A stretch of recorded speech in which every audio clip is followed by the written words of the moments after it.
नमस्कार दोस्तों, आज हम लोग बात करेंगे पानी के विषय में। तो पानी के दोनों तरफ से इसको समझेंगे। एक वैज्ञानिक में इसका महत्व क्या है और दूसरा आध्यात्मिक महत्व क्या है। तो पहले हम लोग बात करेंगे आध्यात्मिक महत्व की। तो जो पानी है इसका प्रयोग शुरू से नदियों के किनारे संत के द्वारा ज्ञान प्राप्त के लिए और नदियों की अलग अलग नदियों की पूजा की जाती है। उसका कारण है कि पानी एक ऊर्जा का स्रोत है, पानी एक बड़ी ऊर्जा का स्रोत है। अब पानी के अंदर जो है पहले के जो लोग ऋषि मुनि थे वो पानी की ही मदद से श्राप दिया करते थे। उसका कारण था कि पानी का प्रयोग जो है बहुत सदियों से अलग अलग धार्मिक अनुष्ठानों में पानी का प्रयोग होता आया है। उसका कारण है कि पानी के अंदर लंबे समय तक विचारों को अपने भीतर रखने की, लंबे समय तक चीज़ों को अपने अंदर मेमोरी रखने का एक साधन है पानी। क्योंकि पानी के अंदर जो है अगर उसको वैज्ञानिक रीजन से उसके स्ट्रक्चर को देखा जाए तो उसमें 2 हाइड्रोजन और 1 ऑक्सीजन है। ऑक्सीजन के पास लोन पेयर ऑफ इलेक्ट्रॉन है जो मैग्नेटिक फील्ड में वेरिएशन शो करते हैं, यानी चुंबक के प्रभाव पानी पर जो है चुंबकीय प्रभाव पड़ने लगता है। क्योंकि जो उसके अंदर इलेक्ट्रॉन होते हैं वो इलेक्ट्रॉन की पोजीशन बदलने के कारण उसके अंदर मैग्नेटिक फील्ड डेवलप हो जाती है। पानी जो है विद्युत का सुचालक है। उसका कारण है कि जो उसके अंदर हाइड्रोजन और ऑक्सीजन के जो लोन पेयर ऑफ इलेक्ट्रॉन है वो रिस्पॉन्सिबल होते हैं कंडक्टिंग इलेक्ट्रिक फ्लो के लिए रिस्पॉन्सिबल होते हैं और इलेक्ट्रॉन को फ्लो कर देते हैं, जिसके कारण जो है पानी के अंदर करंट बहने की क्षमता पैदा हो जाती है। अब पानी जो है वो सदियों से प्रयोग होता आया है। कुछ रिसर्च भी हुई है पानी के ऊपर। तो एक बार पानी को रखा गया एक ऐसी जगह पर जहाँ पर मंत्र उच्चारण किया जा रहा था और दूसरे पानी को ऐसी जगह रखा गया जहाँ पर बहुत सारा शोर था और बहुत सारे आवाज़ें थीं, और उसको फिर फ्रिज में पानी को जमाया जाता है। तो ये पाया जाता है कि जहाँ पर वो मंत्र उच्चारण हो रहा था वहाँ का पानी जो है जब जमता है तो क्रिस्टलिन लिक्विड का जो है रेगुलर क्रिस्टल का रूप में फॉर्म होकर के वो जम रहा है। और जो पानी शोर के बीच में रखा गया था जहाँ पर पानी के अंदर अच्छी वाइब्रेशन नहीं गई वहाँ पर इनरेगुलर अरेंजमेंट स्ट्रक्चर का हुआ था। तो ये पहला इस बात से हमें यह पता चलता है कि पानी कहीं ना कहीं रिएक्शन करती है वाइब्रेशन के प्रति। पानी कहीं ना कहीं वाइब्रेट होता है जैसे जैसे वाइब्रेशन को वो पाता है।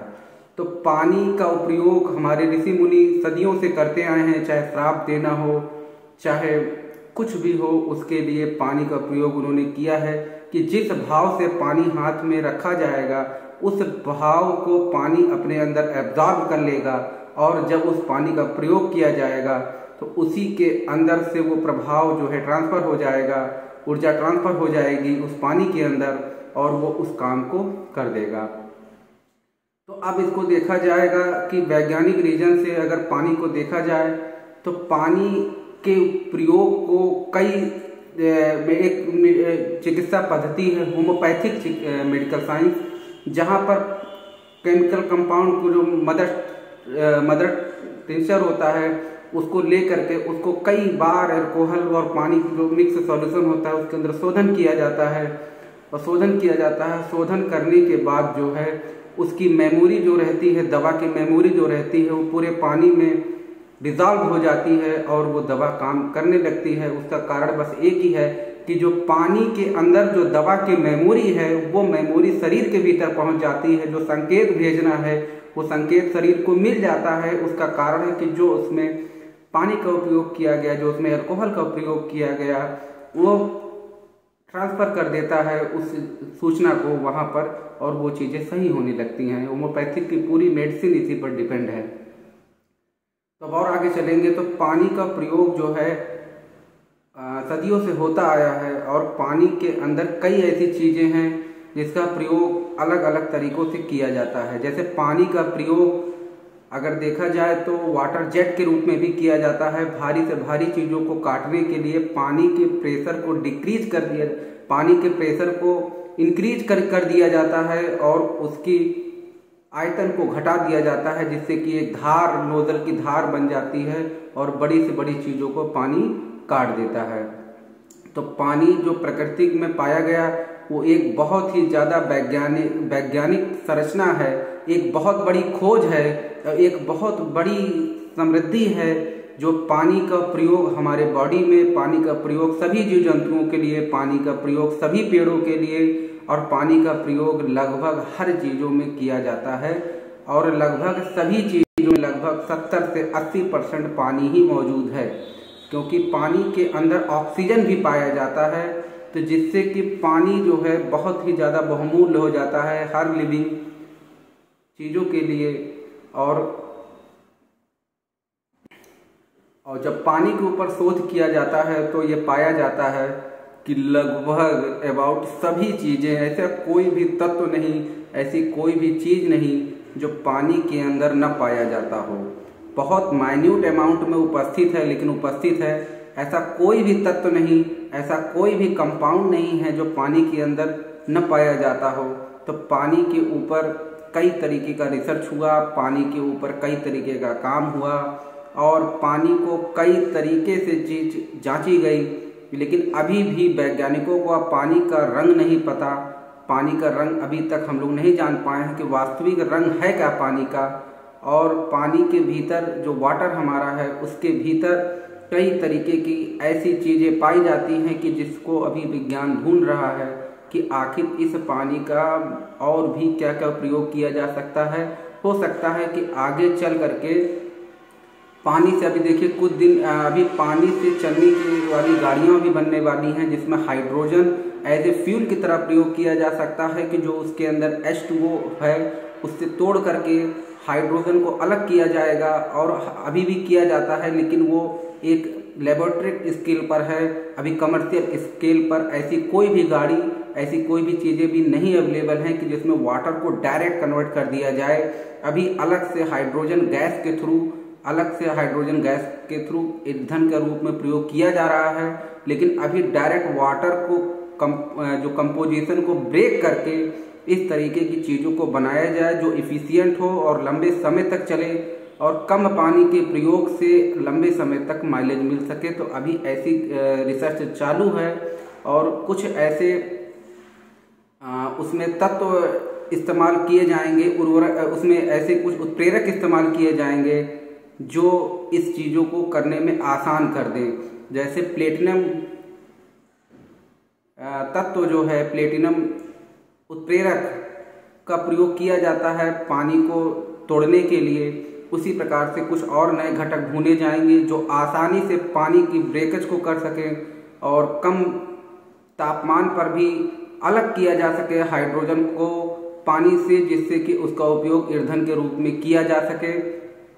और पानी के प्रयोग को देखा जाए तो पानी एक ऐसी चीज है कि पानी के अगर कोई व्यक्ति भाव से उस पानी को लेता है और वो भाव उस पानी के अंदर ट्रांसफर करता है या ऊर्जा पानी के अंदर ट्रांसफर करता है, तो पानी पूरी तरीके से एक्टिव हो जाएगा और उस काम को पूरी तरीके से करने में संभव है, क्योंकि इसके अंदर जो पानी के अंदर मौजूद है वो है लोन पेयर ऑफ इलेक्ट्रॉन। और लोन पेयर ऑफ इलेक्ट्रॉन जब भी रहेगा किसी चीज़ के अंदर तो वो हमेशा आपको मैग्नेटिक फील्ड शो करेगा और वो कई तरीके की चीज़ों को शो करेगा।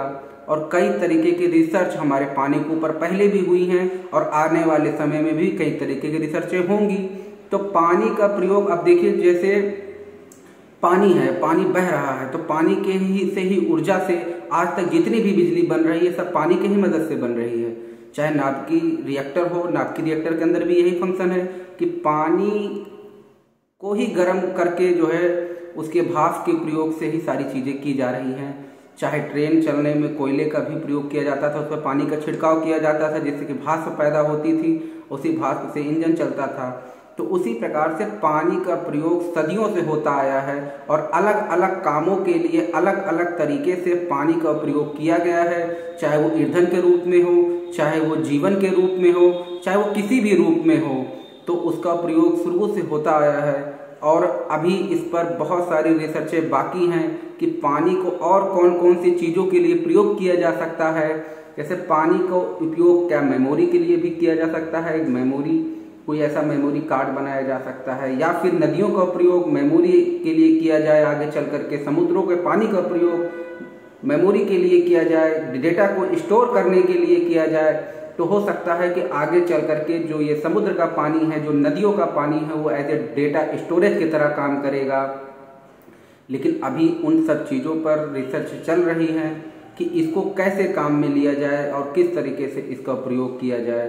तो बहुत बहुत धन्यवाद आपका इस लेक्चर को सुनने के लिए। डिवाइन मेलोडी 369 की तरफ से प्रेजेंटेशन है कि वाटर एक अपने आप में पूर्ण है, कोई और चीज़ की फिर जरूरत नहीं है पानी के साथ किसी और चीज़ की। तो पानी के अंदर लगभग सभी चीज़ें पाई जाती हैं। पानी के अंदर ऐसे कई गुण हैं जिसके कारण जो है ये कई तरीके की चीज़ों को करने में संभव है। और कुछ चीज़ें हम लोग जान चुके हैं, कुछ चीज़ें अभी हम लोग और जानेंगे आगे। जैसे जैसे हमारा विज्ञान आगे बढ़ता जाएगा, नई नई खोजें होती जाएंगी, वैसे वैसे पानी के प्रयोग को हम लोग और विस्तृत रूप से जानते जाएंगे। जैसे देखिए, पानी जो लोग सूर्य को जल देते हैं, वो क्या करते हैं कि पानी को जब वो अपने सामने से गिराते हैं तो जो सूर्य की जो रेडिएशन है उसमें अल्ट्रावायलेट रेडिएशन है, पानी उसको एब्जॉर्ब कर लेता है। और जो उसके बाद लाइट आपके शरीर पर पड़ती है, जो आपके चेहरे पर वो लाइट पड़ती है, उससे आपको कई तरीके की बीमारियों से निजात मिलता है और कई तरीके से मानसिक स्वास्थ्य के लिए फायदेमंद है, शरीर के स्वास्थ्य के लिए फायदेमंद है, स्किन के लिए फायदेमंद है